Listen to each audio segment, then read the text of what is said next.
வணக்கம். செய்யாறு அரசு கலை கல்லூரி பெண்கள் கழிப்பறையில் கூட்டமாக உலா வரும் பாம்புகளால் கல்லூரி மாணவிகள் அலறி அடித்துக் கொண்டு ஓட்டம்.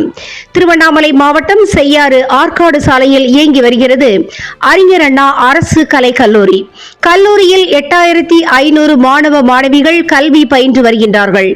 2 பிரிவுகளாக காலை மாலை என தனித்தனி ஷிப்டுகள் இயங்கி வருகிறது.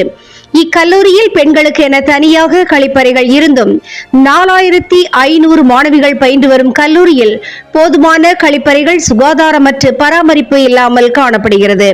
மேலும் கழிப்பறை சுற்றிலும் புதர்கள் மண்டி இருப்பதால் மாணவிகள் கழிப்பறை செல்வதற்கு அச்சத்துடனே சென்று வந்துள்ளனர். இதனால் பல்வேறு உடல் உபாதைகளும் ஏற்படுகிறது.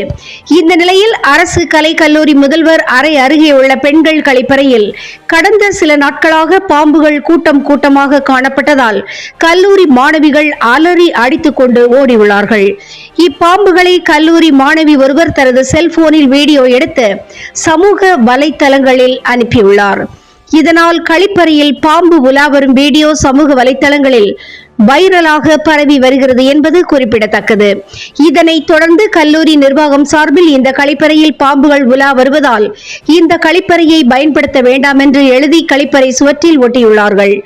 இது குறித்து கல்லூரி நிர்வாகம் மற்றும் பொதுப்பணித்துறையினர் உடனடியாக கழிப்பறையை சுற்றி முட்புதர்கள் மண்டி இருப்பதால் இவைகளை அகற்றி கழிப்பறைகளை தூய்மை செய்து சுகாதாரமான கழிப்பறைகளை உருவாக்க வேண்டும் என்பது கல்லூரி மாணவிகளின் எதிர்பார்ப்பாகும்.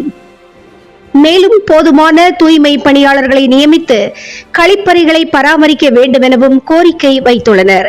இது குறித்து கல்லூரி முதல்வரிடம் கேட்டபொழுது பெண்கள் கழிப்பறையில் பாம்புகள் இருப்பது உறுதி செய்யப்பட்டுள்ளது என்றும் நேற்று தீயணைப்புத்துறை மூலமாக ஒரு பாம்பை பிடித்து சென்றனர் என்றும் தெரிவித்தார். மேலும் கழிவறை தூய்மைப்படுத்தவும் சுற்றுப்புற இடங்களை தூய்மைப்படுத்தவும் நடவடிக்கை எடுக்கப்படும் என தெரிவித்துள்ளார்.